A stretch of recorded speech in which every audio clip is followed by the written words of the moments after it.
Bangkok, the capital of Siam, is a grand terminus for the important railways of Indochina, and its railway station in the heart of the city forms an impressive background for the daily pageantry of Siam's one and only metropolis.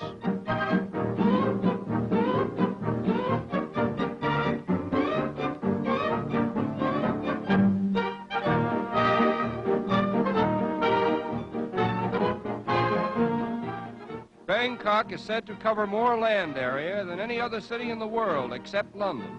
Its wide thoroughfares and paved streets are a fitting memorial to the foreign engineers who helped to reclaim the land from canals and marshes. But centuries before this, Bangkok had built its world-famous Buddhist temples, and they stand today as colorful symbols of an abiding faith.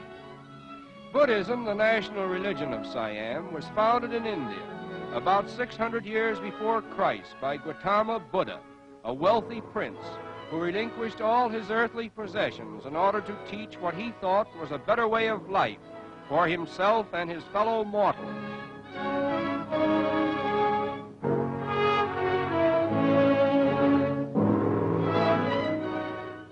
Buddha taught that all the miseries of life were caused by insatiable selfishness and greed. He said, "Until a man has overcome every sort of personal craving, his life is trouble and his end is sorrow. Lose yourself in the greater interests of life and desire nothing that can cause pain. The best of all and the end of all is a dreamless, eternal sleep." He reasoned that man must do right not because some God expected him to, but rather because there is a definite penalty to pay if he does wrong. His teachings were founded more upon reason than faith, and his chief aim was for knowledge rather than morality. Although Buddha desired no symbols or sacrifices or temples in which to commemorate his doctrines, his devoted followers have built thousands of Buddhist shrines throughout India, China, Japan, and Siam. And today, the simple creed that was born in the heart of a young prince over 25 centuries ago is said to have more followers than any other religion in the world. Every Siamese, including the king himself, must spend a period of his life in some one of the 10,000 monasteries of the land. In Bangkok alone, there are at least 500 temples dedicated to Buddhism.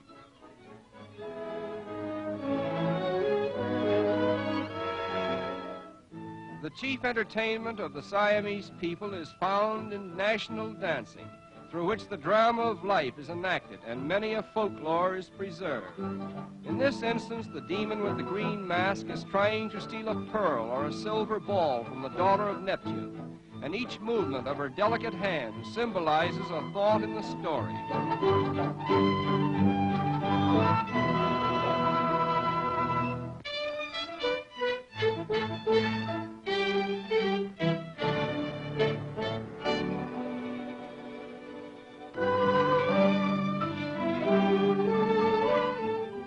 The makeup of the women consists of powder plastered on the face until it resembles a smooth white mask, and this covering is meant to preclude all facial expression of the emotions.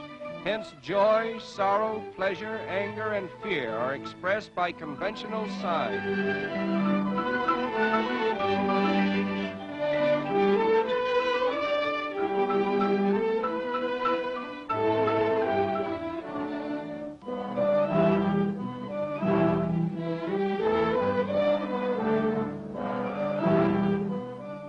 Dancers who are the most popular are those who can bend their fingers back as far as their wrists, an achievement that is the supreme desire of every Siamese dancer.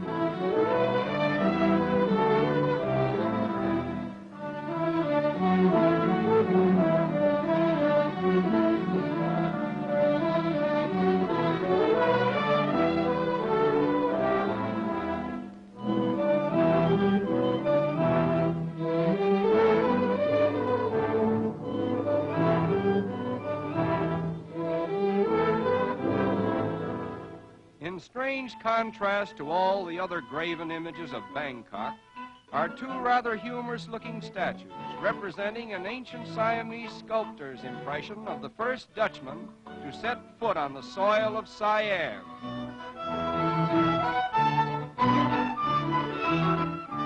And now we come to the everyday life that is typical of Bangkok, a city that has been called the Venice of Asia because of its vast network of picturesque canals, upon which almost 1 million inhabitants ply their trades and live their lives.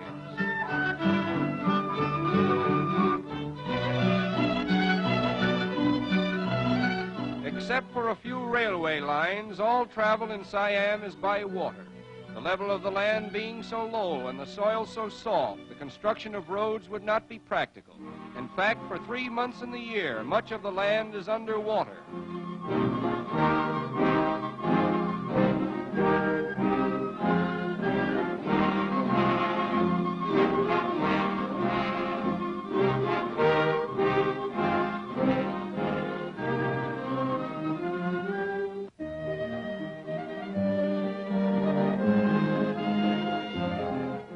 Products of the soil consist of rice, sugarcane, coconuts, teak, and all kinds of fruits, which are loaded in boats and paddled up to Bangkok.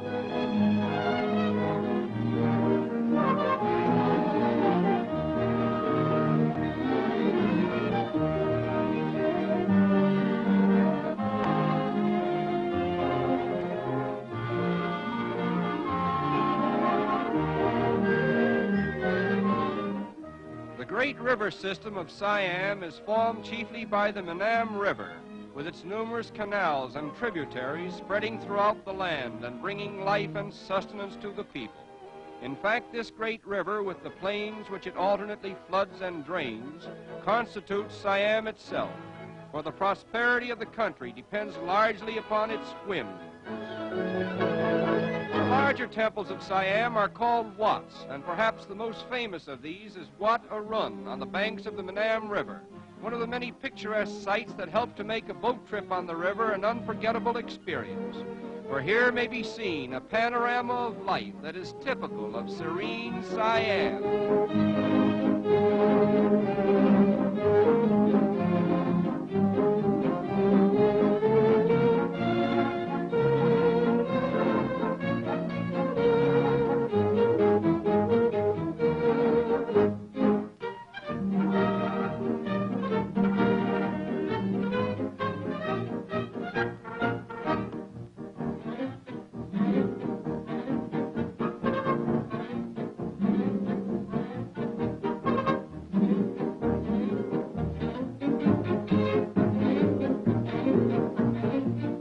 It is here that we conclude our visit to the Royal Kingdom of Siam, where 12 million souls live their lives in partial seclusion from the outside world, apparently at peace with nature and content with the simpler things of life.